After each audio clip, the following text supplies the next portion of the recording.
Saudara, hari ini firman Tuhan masih dalam Kisah Rasul, yaitu mengenai pelayanan Paulus juga. Bagaimana Paulus terus menguatkan, terus menasihatkan, terus menggembalakan sidang-sidang yang telah dibangunnya. Biar hidup Paulus menjadi teladan kepada kita. Walaupun kita tidak mungkinlah seperti Paulus, tapi banyak sekali teladan-teladan yang baik dalam hidup Paulus yang bisa kita ambil. Sebab kita melihat Paulus telah menyelesaikan pelayanannya dengan berkemenangan, dengan berhasil. Paulus sendiri berkata, ia telah mencapai garis akhir. Ia telah memenangkan pertandingan. Ia dan mahkota kebenaran telah tersedia kepadaku. Paulus berkata, tetapi bukan hanya kepadaku, bagi semua orang juga yang sangat rindu akan kedatangan Tuhan Yesus. Rupanya kita masih punya kesempatan juga beroleh mahkota, sama sebagaimana mahkota Paulus, yaitu mahkota kebenaran. Jikalau kita ini sangat rindu, jikalau kita ini berjaga-jaga dalam menantikan kedatangan Tuhan yang kedua kali, yang memang sudah diambang pintu. Menantikan kedatangan Tuhan kedua kali tentunya bukan berpangku tangan. Sebaliknya, daripada berpangku tangan, kita bekerja keras. Bekerja keras. Kita menyangka, kita kerja terus sampai Tuhan Yesus datang. Kita melayani terus sampai Yesus datang. Kita tiru hidup Paulus. Kalau kita membaca hidup Paulus ini, kita melihat bahwasanya hidup Paulus sesudah dia dipanggil Tuhan merupakan satu pertandingan. Pertandingan yang terus menerus. Pergumulan yang terus menerus. Paulus berkata, aku telah mengakhiri pertandingan, aku telah mengakhiri perlombaan. Dan tentunya Paulus membuangkan semua beban-beban berat. Tentunya Paulus membuangkan semua pikulan-pikulan berat. Tentunya Paulus membuangkan dosa-dosa yang bisa menjerat dia, sehingga dia bisa berlari dengan cepat dalam perlombaan yang diwajibkan bagi Paulus, juga diwajibkan bagi kita semua. Amin. Ya, firman Tuhan berkata, jikalau kita mau mengikut Yesus, kita harus menyangkal diri kita dan mengangkat salib setiap hari, setiap hari, setiap hari, setiap hari. Inilah perlombaan, mengalahkan kehendak daging, mengalahkan hawa nafsu, dan berjalan dalam Roh Kudus. Paulus berkata dalam 1 Korintus 9 ayat 27, kesaksian Paulus, dia terus menyangkal dirinya, karena dia berkata, aku masih bisa terbuang, tetapi aku melatih tubuhku dan menguasainya seluruhnya, supaya sesudah memberitakan Injil kepada orang lain, jangan aku sendiri ditolak. Jangan aku sendiri ditolak, sudah aku memberitakan Injil kepada orang lain. Rupanya sesudah kita memberitakan Injil kepada orang lain, tetapi sesudah itu, hari-hari berikutnya, tahun-tahun berikutnya dari akhir hidup kita ini, kita pakai hidup dalam kehendak daging, maka Tuhan akan menolak kita. Paulus tidak mau hal itu terjadi kepadanya. Oleh sebab itu dia berkata, aku melatih tubuhku tunduk kepada Roh Kudus, dan aku menguasainya sepenuhnya. Kehendak dagingku tidak menguasai aku. Aku dengan kuasa Roh Kudus menguasai kehendak dagingku, menguasai hawa nafsuku, menguasai kemarahanku, menguasai kemalasanku. Jika aku boleh berlari-lari dalam panggilan Tuhan dalam hidupku dan sampai kepada maksud Tuhan. Inilah hidup Paulus yang penuh penyangkalan diri, yang berhasil, yang suci, yang membawa kegemaran kepada Tuhan. Paulus sendiri dalam suratnya kepada Timotius berkata bahwasanya sebagai hamba Tuhan ataupun sebagai anak Tuhan sekalipun, kita harus hidup, dia katakan, sebagai seorang prajurit yang punya disiplin. Kita harus hidup sebagai seorang olahragawan yang juga harus berdisiplin, petani yang kerja keras dan bertekun. Itulah dia hidup Paulus yang perlu kita teladani, dan kita juga berhasil padaku. Bagaimana Paulus? Tidak ada yang mustahil, karena Roh Kudus yang ada pada Paulus adalah Roh Kudus yang ada pada kita sekarang ini. Amin, saudara. Mari kita teladani hidup Paulus ini. Mari kita teladani hidup Paulus. Amin. Haleluya. Mari kita membaca dalam Kisah Para Rasul 20 ayat 17 sampai 31. Banyak ayatnya. Mari kita baca bersama-sama. Kisah 20 ayat 17 sampai 31.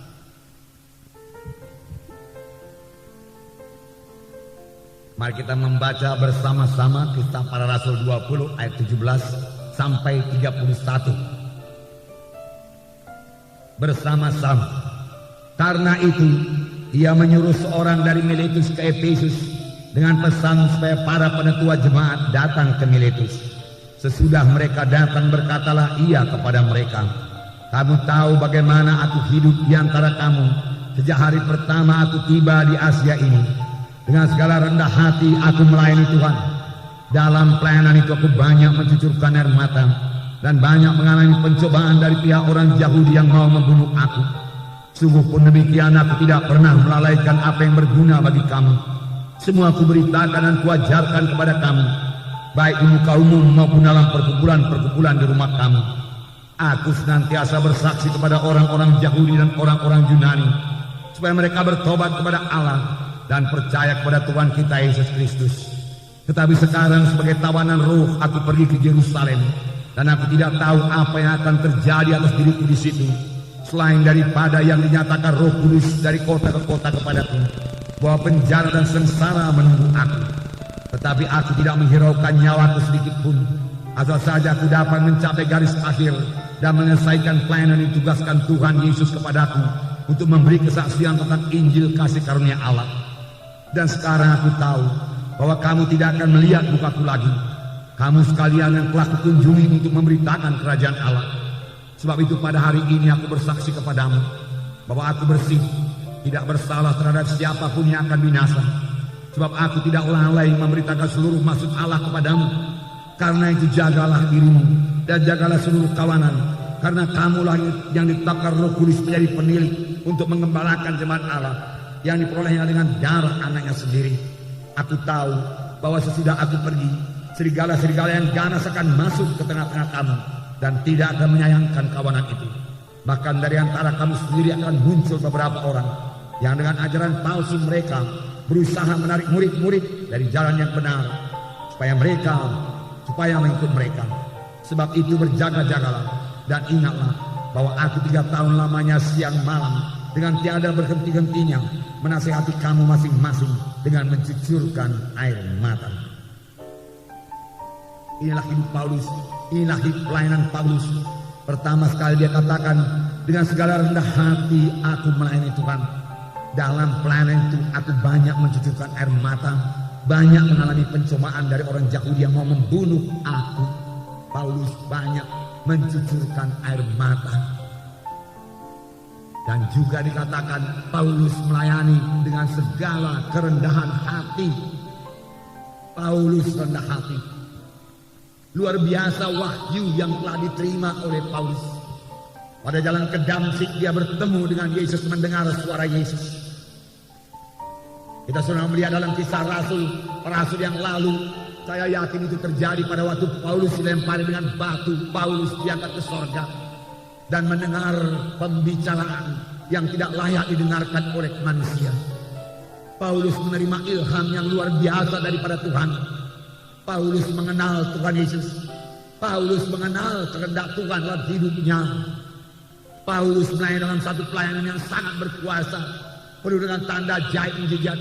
Bahkan dikatakan kain-kain atau sabut tangan yang pernah dipakai oleh Paulus lalu dibawa kepada orang sakit, diletakkan atas orang sakit, lalu orang itu sembuh.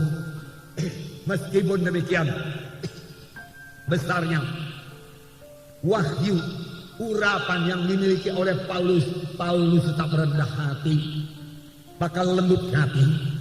Dengan segala kerendahan hati aku melayani kamu. Dengan banyak mencucurkan air mata aku melayani kamu. Sungguh-sungguh Paulus meniru Tuhan Yesus. Tuhan Yesus sendiri berkata, belajarlah kepadaku karena aku rendah hati.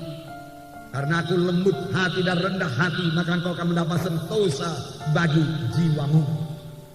Rendah hati.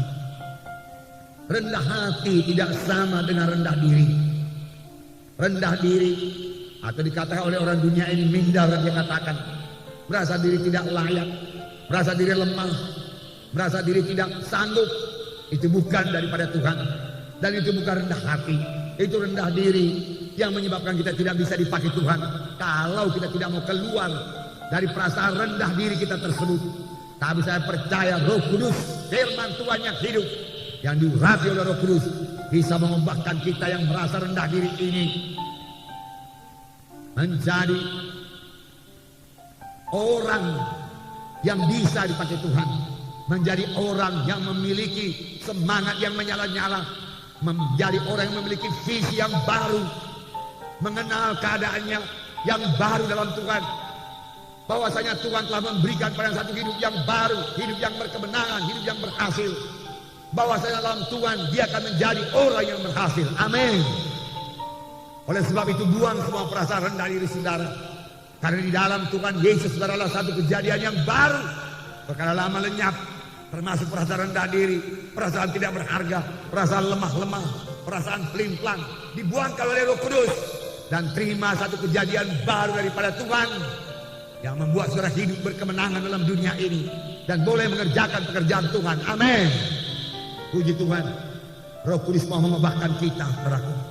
Nah, rendah hati, saudaraku, rendah hati. Rendah hati membawa kita melayani. Kita tidak merasa enggan untuk melayani. Bahkan pekerjaan-pekerjaan yang rendah sekalipun. Sebenarnya tidak ada pekerjaan rendah dalam Tuhan. Dalam Matius 20 ayat 28 kita melihat bagaimanakah sikap Tuhan Yesus. Matius 20 ayat 28. Saya membacakan kepada saudara. Sama seperti anak manusia datang bukan untuk dilayani, melainkan untuk melayani dan untuk memberikan nyawanya menjadi tebusan bagi banyak orang. Tuhan Yesus datang bukan untuk dilayani. Dia raja segala raja. Dia datang dari sorga. Dia datang dengan berkat yang luar biasa untuk menyelamatkan manusia. Tetapi dia datang untuk melayani, bukan untuk dilayani. Bahkan dalam ayat yang lain Tuhan Yesus berkata, yang terbesar ialah yang melayani, bukan yang dilayani. Tuhan Yesus berkata. Itu sebabnya pada malam waktu dia bertemu dengan murid-muridnya, tidak seorang pun daripada murid-muridnya bersedia untuk membasuh kaki satu sama lain. Yesus menanggalkan jubahnya, mengambil sepotong kail lenan, mengikat pinggangnya, menaruh air dalam baskom, mengambil anduk. Lalu dia mulai membasuh kaki murid-muridnya satu persatu sampai mendoakan murid-muridnya. Tuhan Yesus betul-betul merendahkan dirinya. Tuhan Yesus betul-betul rela melayani murid-muridnya. Tuhan Yesus betul-betul mendoakan murid-muridnya. Inilah dia pelayanan Yesus, saudaraku. Dan Paulus mengetahui hal ini. Dan Paulus juga mengambil sikap yang sama. Dengan rendah hati aku melayani kamu, Paulus berkata. Tidak heran pelayanan Paulus sangat diberkati Tuhan, saudaraku, sangat diberkati Tuhan. Saudara, lawan daripada rendah hati yaitu tinggi hati. Tinggi hati sama dengan kesombongan. Dan kesombongan ini selalu, saudaraku, ditengking oleh firman Tuhan. Bahkan ada firman Tuhan yang mengatakan Tuhan melawan orang yang sombong. Pada hari ini lihat hati kita. Segala sesuatu yang membuat kita merasa diri kita lebih daripada orang lain, saudaraku. Saudara, hati-hati, saudaraku, jangan sampai itu membuat kita menjadi sombong. Aku ini lebih pandai dari orang lain. Aku lebih pintar dari orang lain. Aku lebih gagah dari orang lain. Aku lebih cepat daripada orang lain. Aku lebih diurapi daripada orang lain. Aku punya karunia lebih daripada orang lain.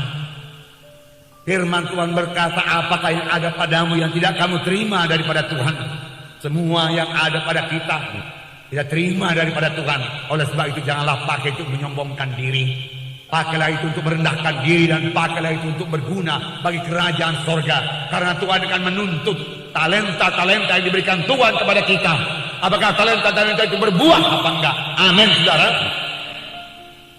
Nah, puji Tuhan, beberapa ayat firman Tuhan saya ingat ada berkata, kalau saya tidak salah, salah satu dikatakan kasih itu memang murah hati, lemah lembut, saudaraku, tetapi dikatakan juga tidak sombong. Nanti saudara selidiki dalam 1 Korintus 13 kalau saya tidak salah. Iya, kasih itu tidak memegahkan diri atau tidak sombong. Demikian kira-kira dikatakan, saudaraku. Nah, Dalam buku Mazmur 101 ayat 5b, saudaraku, dikatakan bahwasanya Tuhan tidak suka melihat orang yang sombong. Mazmur 101 ayat 5b, saya membacakan pada saudara. Orang sombong dan tinggi hati aku tidak suka. Betapa simpelnya ayat ini, saudara. 101, Mazmur 101 ayat 5 bagian B. Orang yang sombong dan tinggi hati aku tidak suka, Tuhan Yesus berkata. Mari kita buangkan semua kesombongan. Amin, saudara. Ya. Dan mari kita memiliki kerendahan hati yang daripada Tuhan, yang daripada Tuhan. Murid-murid Tuhan itu semuanya saudaraku rendah hati, saudaraku. Tanda rendah hati juga adalah hidup yang sederhana, hidup yang tidak menyombongkan diri. Semua murid-murid Tuhan hidup sederhana. Yohanes Pembaptis yang membuka jalan kepada Tuhan hidup sangat sederhana. Bahkan Yohanes Pembaptis tidak tahu pakaian-pakaian dunia ini. Dia tidak tahu pakaian yang mewah. Pakaiannya adalah bulu kambing domba. Nah, makanannya ialah belalang dan madu hutan. Makanan yang sederhana saja. Inilah dia, saudaraku, Yohanes Pembaptis yang terbesar dalam kerajaan sorga. Yohanes Pembaptis, Paulus hidup sederhana. Bahkan kita mengetahui rupanya Paulus tidak memiliki dua buah mantel, tidak punya. Hingga pada waktu mantelnya, baju panasnya ketinggalan, dia berkata kepada muridnya, jangan kau lupa membawa mantelku yang tertinggal, dia katakan. Dia tidak punya dua baju panas, hanya satu. Dia hidup sederhana, tetapi dia mengerjakan pekerjaan Tuhan yang luar biasa dengan rendah hati. Puji Tuhan, ini pelajaran bagi kita. Mari kita hidup sederhana. Amin, saudara. Dan kalau Tuhan memberkati kita lebih, biarlah kita pakai itu kerajaan sorga dan menolong orang lain yang berkekurangan. Amin, saudara. Sebab ini sudah akhir zaman. Tuhan Yesus akan datang, waktu-waktu tinggal sedikit. Biarlah kita semua hidup dalam kehendak Tuhan. Yang kedua, saudaraku, Paulus melayani dengan banyak mencucurkan air mata. Itu tertulis dalam ayat 19. Kisah 20 ayat 19 berkata bahwasanya Paulus melayani dengan mencucurkan air mata. Dengan segala rendah hati aku melayani Tuhan. Dalam pelayanan itu aku banyak mencucurkan air mata dan banyak mengalami pencobaan dari pihak orang Yahudi yang mau membunuh aku. Banyak mencucurkan air mata. Dia mencucurkan air mata, saudaraku, bukan karena orang Yahudi mau membunuh dia. Dia tidak mempedulikan nyawanya sedikit pun. Dia mencucurkan air mata bukan karena takut dibunuh oleh orang Yahudi. Dia tidak, saudaraku. Dia mencucurkan air mata karena mengasihi jiwa-jiwa. Inilah hati yang, inilah rendah hati, saudaraku. Inilah hati yang mengasihi, yang boleh kita miliki setelah kita sadari hati kita ini kurang mengasihi. Firman Tuhan berkata hati Yesus selalu tergerak oleh belas kasihan. Inilah hati yang baru daripada Tuhan, yang Tuhan menghendaki supaya kita memilikinya. Dalam buku Yehezkiel dikatakan, hati batu, hati yang keras kulalukan daripadamu, hati yang lembut kuberikan padamu, hati daging kuberikan padamu, dan aku membuat engkau mematuhi hukum-hukumku. Dengan hati yang lembut kita bisa mematuhi hukum-hukum Tuhan. Dengan hati yang lembut daripada Tuhan kita bisa mengasihi orang lain. Kita tidak membalas dendam. Kita mengasihi. Dengan hati yang lembut kita bisa berdoa buat orang lain. Sehingga kita mencucurkan air mata, saudaraku, sama sebagaimana Paulus dalam pelayanan itu banyak mencucurkan air mata. Dia tidak berkata dalam pelayanan sekali-sekali aku mencucurkan air mata, tidak. Banyak mencucurkan air mata. Dan air mata ini berharga di hadapan Tuhan. Air mata yang dicucurkan karena mengasihi jiwa-jiwa. Mengasihi jiwa-jiwa yang terhilang. Merasa terbeban kepada jiwa-jiwa yang keberatan. Jika oleh penyakit. Yang ditipu oleh dunia ini. Paulus terbeban. Begitu banyak jiwa-jiwa telah selamat di Efesus. Saudara tahu di Efesus pada mulanya kota penyembahan berhala. Kota di mana mereka menyembah Dewi Artemis. Dan tiap-tiap rumah memiliki satu berhala, yaitu rumah-rumah penyembahan untuk Dewa Artemis. Tapi waktu mereka selamat, mereka membakarnya semua. Harganya kira-kira kalau sekarang saya tidak tahu, boleh jadi puluhan juta, ratusan juta, boleh jadi miliar. Mereka tidak sayangkan itu. Banyak jiwa-jiwa selamat di Efesus. Tetapi boleh juga banyak yang sudah gugur daripada jalan Tuhan. Dan Paulus menangis. Dalam ayat 31 dikatakan berapa lama Paulus ini menangis. Ayat 31 kisah 20, sebab itu berjaga-jagalah dan ingatlah bahwa aku 3 tahun lamanya siang dan malam dengan tiada berhenti-hentinya menasihati kamu masing-masing dengan mencucurkan air mata. Siang malam, tiap-tiap hari, kita mengetahui sebelum ini bahwasanya di Efesus, saudaraku, Paulus mengajar murid-murid dalam sekolah Tiranus. Tiap-tiap hari selama 2 tahun sudah seluruh Asia mendengarkan firman Tuhan. Dan hasil daripada pengajaran Paulus ini adalah berdiri sidang Efesus dengan segala pendetanya, tua-tua sidangnya sekalian. Hasil daripada pemuritan yang dilaksanakan oleh Paulus. Dan kali ini Paulus mengajari mereka lebih dalam lagi, memberikan contoh hidup Paulus sendiri supaya mereka tiru. Yaitu Paulus banyak mencucurkan air mata. 3 tahun lamanya aku menangis bagi kamu, aku mencucurkan air mata. Begitulah indahnya, begitulah Paulus mengasihi jiwa-jiwa itu. Biarlah ini, saudaraku, Paulus ini teladan bagi kita, teladan bagi pemimpin-pemimpin KKS. Biar kita mengasihi jiwa-jiwa dalam KKS kita, di mana Tuhan telah mempercayakan begitu banyak jiwa-jiwa. 10-15 orang boleh jadi 20 orang dalam KKS, saudara. Semua itu dibayar Tuhan dengan darahnya yang mahal. Dan Tuhan menghendaki tidak seorang pun daripada mereka hilang kembali. Tetapi Tuhan menghendaki semuanya mereka sampai menjadi murid Tuhan, bertumbuh dalam Tuhan. Amin, saudara. Sebab Tuhan memanggil kita ini semua juga bukanlah supaya sekedar bertobat, meninggalkan dosa, bebas daripada kegelapan, bebas daripada penyembahan berhala, bebas daripada jimat berhala. Bukan hanya sampai di situ saja, saudaraku. Tuhan menghendaki kita ini semua, saudaraku, menjadi murid Tuhan, bertumbuh, bertambah-tambah dewasa. Tiap-tiap anak Tuhan, tiap-tiap minggu harus bertumbuh, tiap-tiap minggu harus bertambah-tambah dewasa. Tiap-tiap minggu dibentuk Tuhan sampai menjadi bertambah-tambah seperti Yesus, saudaraku. Dan kemudian memberikan buah. Sehingga barang apapun yang kamu minta kepadaku, aku memberikannya kepadamu, Tuhan berkata. Jikalau kamu memberikan buah, firman Tuhan berkata. Tuhan menghendaki kita ini dewasa dalam Tuhan. Demikian Tuhan menghendaki jiwa-jiwa di KKS kita. Oh, pemimpin-pemimpin KKS, biar saudara sadari bahwa Tuhan menghendaki mereka itu juga dewasa dan bisa memuridkan orang lain, bisa menginjili orang lain lagi. Dengan demikian saja amanat agung bisa diselesaikan. Tanpa pelayanan demikian, para amanat agung tidak akan pernah bisa diselesaikan, saudaraku. Kalau hanya pendeta-pendeta, penginjil-penginjil, guru-guru agama saja, saudaraku. Tetapi semua anak-anak Tuhan, anggota tubuh Kristus, saudaraku, mengambil bahagian.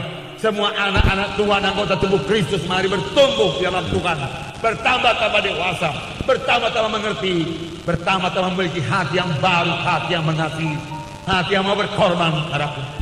Paulus sendiri berkata, bahwasanya aku rela, kami rela membagi hidup kami kepadamu, karena kamu sangat kami kasihi. Inilah pemuritan, membagi hidup kepada murid-murid, karena sangat dikasihi, karena sangat dikasihi. Nah, saudara yang kasih dalam nama Yesus, Paulus sangat terbeban. Masih banyak jiwa-jiwa yang belum selamat. Paulus menangis. Paulus juga menangis kalau ada jiwa-jiwa yang tidak bertumbuh. Paulus menangis kalau ada jiwa-jiwa yang sakit. Paulus menangis kalau ada jiwa-jiwa yang mundur. Sambil menasehati pun dia menangis. Dia menangis. Dia tahu dia akan dipanggil Tuhan ke sorga dan menerima mahkota kebenaran. Tetapi dia mau meninggalkan satu pelayanan yang teguh, kuat dan teguh, yang tidak bisa digoncang oleh setan. Paulus sangat menginginkan jiwa-jiwa itu kuat dan teguh, karena Paulus sendiri mengatakan, sepeninggalku nanti akan datang serigala-serigala yang ganas kepadamu, yang tidak menyayangkan domba-domba itu, yang tidak mengasihi domba-domba, yang tidak peduli pada domba-domba, hanya peduli pada dirinya sendiri. Saudaraku, hati-hati, saudaraku, hati-hati. Ya, banyak pengerja-pengerja demikian, ada pengerja-pengerja demikian, dan tidak mengasihi jiwa-jiwa, tidak mempedulikan jiwa-jiwa, hanya membesarkan diri sendiri saja, saudaraku. Dan Paulus berkata, itulah dia serigala-serigala yang ganas, kuat. Serigala itu menggambarkan kekuatan, ganas, kejam, pembunuh. Saudaraku, itulah dia serigala, saudaraku. Oleh sebab itu domba-domba itu harus dilindungi, saudaraku, dilindungi. Saudara, air mata, saudaraku, bukan tanda kelemahan. Saya berkata kepada saudara, dahulu pada zaman kepada kami anak laki-laki dikatakan jangan menangis. Laki-laki kok menangis? Dia katakan, saudaraku, nggak ada tertulis dalam Alkitab itu, saudara. Ada tertulis. Tetapi kita tentara-tentara surgawi memiliki hati yang lembut yang bisa menangis di hadapan Tuhan. Daud, pahlawan Tuhan yang gagah perkasa, yang mengalahkan Goliat, di mana seluruh bangsa Israel gemetar melihat Goliat. Tapi di situ, saudaraku, Daud bangkit dengan berani. Aku akan mengalahkan Goliat. Dia maju berperang. Bahkan ketika Saul memberikan baju perangnya kepadanya, dia tolak. Dia tolak baju besi, dia tolak pedang, tombak Saul. Dia maju berperang dengan iman. Dia maju berperang bersama-sama dengan Yesus. Dan dia maju berperang melawan Goliat, dan dia merobohkan Goliat hanya dengan alih-alih, dengan kuasa Tuhan. Tapi Daud ini adalah seorang yang berkenan di hati Tuhan, adalah juga seorang yang suka menangis, selalu menangis.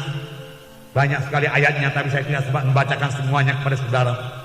Di dalam Mazmur 6 ayat 7, saya bacakan kepada saudara. Mazmur 6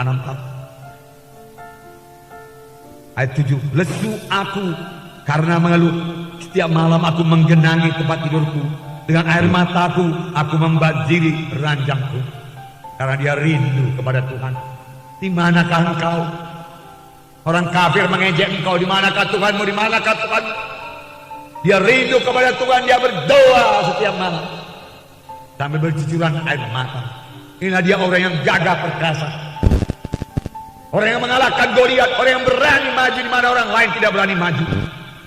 Tetapi saudaraku, di hadapan Tuhan dia menangis.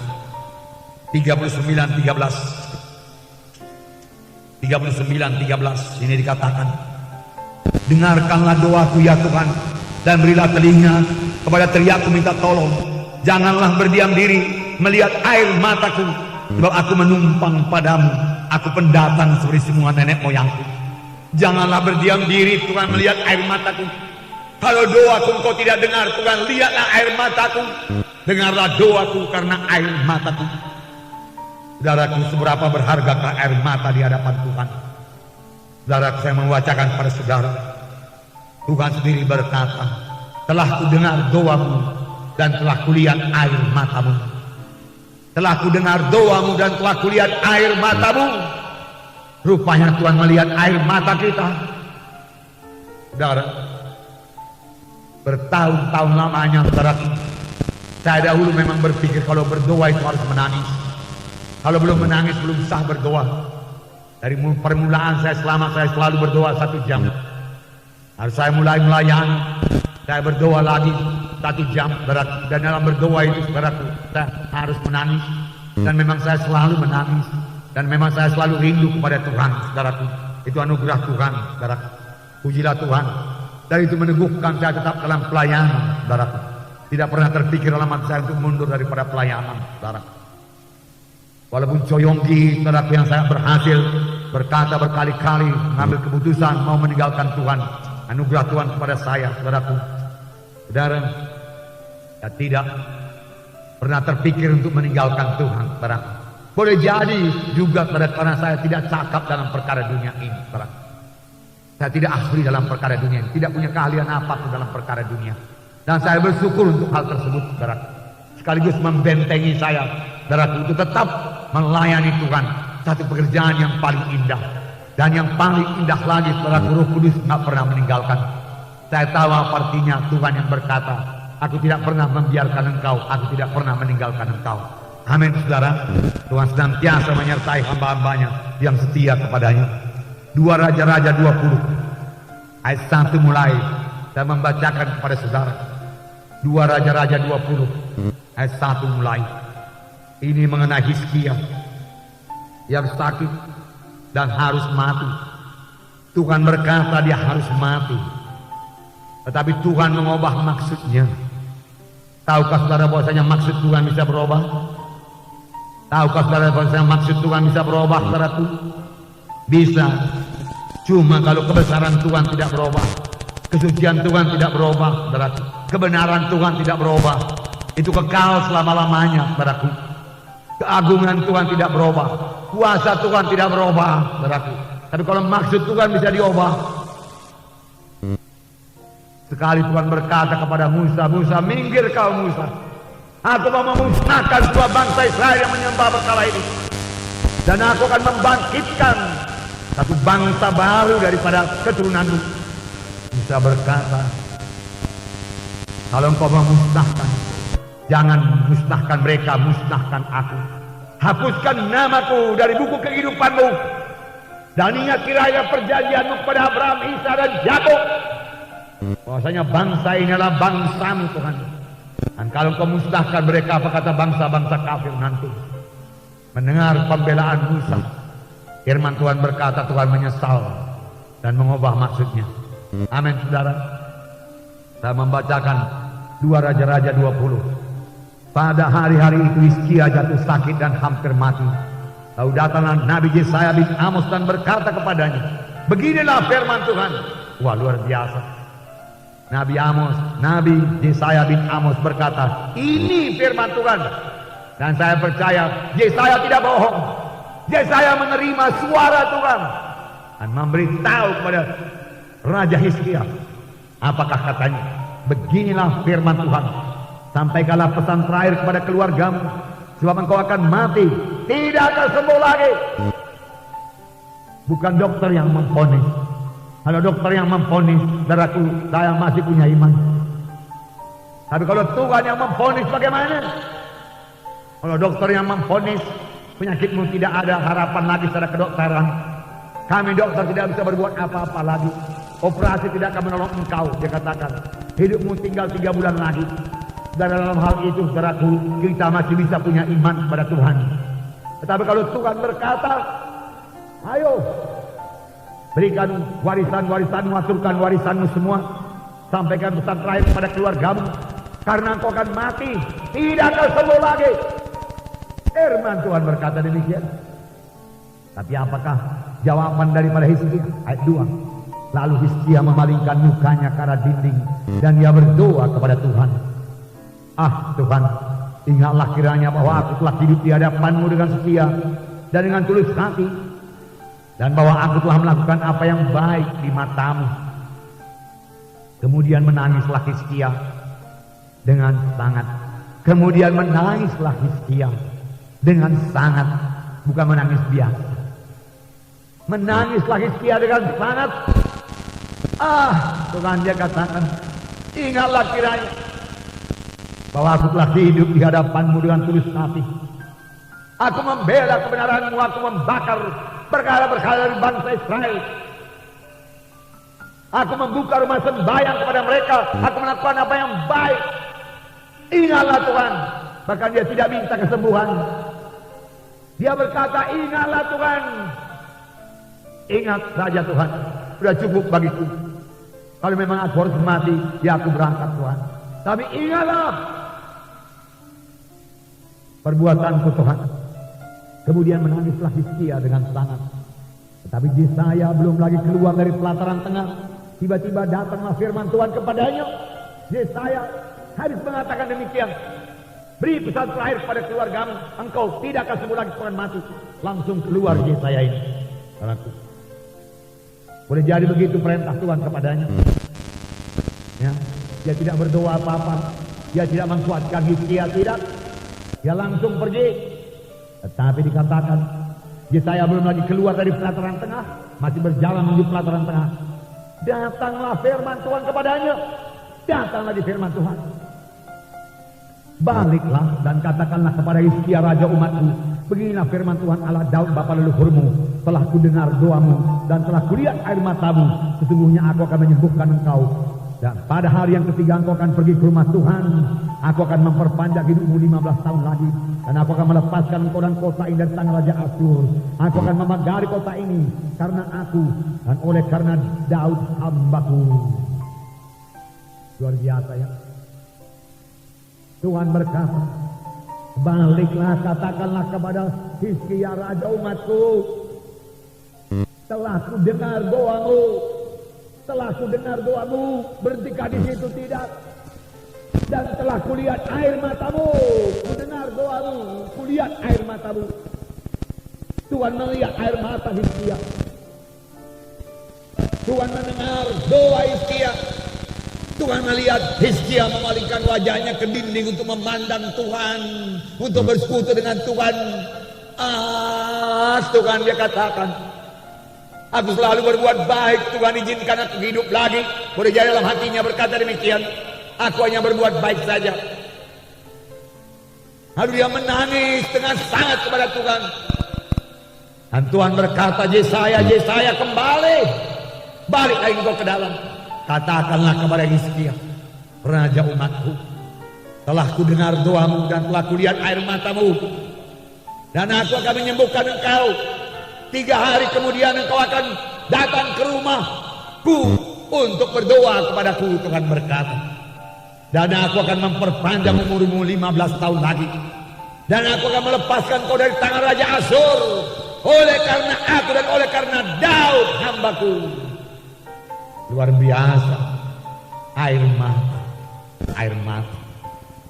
Bagaimana air mata kita, saudaraku?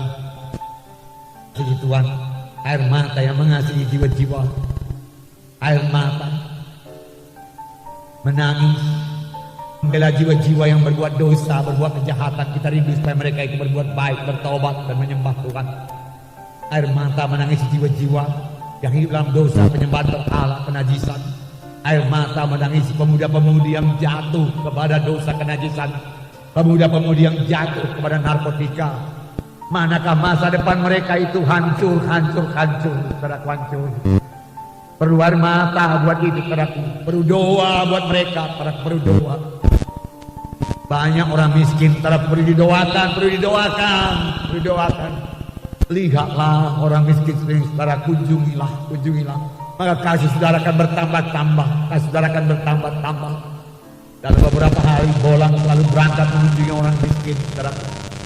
Dia berkata, aduh, nggak tahan melihatnya, dia katakan. Karena serba kekurangan, serba kekurangan.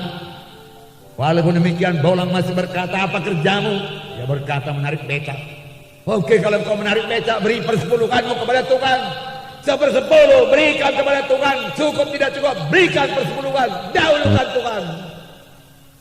Saya bersyukur buat hamba Tuhan seperti Bolang ini, saudaraku, memberikan saudaraku firman Tuhan yang tepat. Boleh jadi menurut pendapat manusia, saudaraku, sudahlah, kau usah dulu memberikan persepuluhan. Sampai engkau cukup, sudah cukup berikan persepuluhan. Tapi jalan Tuhan tidak demikian. Firman Tuhan tetap ya dan amin. Dia beritakan, memang Bolang memberikan sedikit bantuan, tapi bukan hanya bantuan dana, dia juga memberikan bantuan jalan keluar. Itu yang penting. Bagaimana dia bisa keluar dengan kemiskinannya? Dan terbeban, tambah kita melihat mereka tambah terbeban, tambah menangis, tambah mencucurkan air mata, saudaraku. Dan banyak sekarang jiwa-jiwa orang keberatan. Siapa yang mau menangis, siapa yang mau membela? Kalau saudara sudah bisa menangis, saudara sudah bisa membela. Kalau saudara sudah terbeban, saudara sudah bisa membela. Saya ulangi, kalau saudara sudah bisa menangis, saudara sudah bisa membela.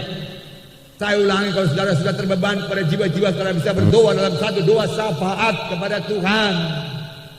Itulah artinya doa syafaat. Hati ini terbeban lebih dahulu, hati ini menangis lebih dahulu, baru bisa berdoa syafaat, membela orang lain. Hati yang keras tidak bisa berdoa syafaat. Hati yang egoistis tidak bisa berdoa syafaat. Tetapi hati yang sudah menangisi orang lain, saudaraku, yang terbeban, yang menginginkan kebaikan, yang menginginkan keselamatan, yang menginginkan kehidupan, bukan kematian, yang menginginkan dia bebas daripada kutuk dosa, mengenal Yesus, sehingga dia menangis mencucurkan air mata, saudaraku. Doanya akan didengarkan Tuhan, dan Tuhan akan membuka jalan. Karena cinta kota Medan. Saya bertanya kepada saudara, adakah saudara mengasihi kota Medan ini? Adakah saudara mengasihi kota Medan ini? Saudaraku, doakan, doakan saudaraku. Tuhan sudah sangat berrahmat memberikan kota Medan dalam keadaan aman. Saya percaya boleh jadi kota Medan kota yang paling aman sekarang di seluruh Indonesia ini. Biarlah bertambah-tambah banyak lagi anak-anak Tuhan yang tahu berdoa syafaat kepada Tuhan untuk kebaikan kota Medan ini. Haleluya. Makasih Tuhan, makasih. Biar lebih banyak orang berdoa syafaat padamu Tuhan untuk kota Medan.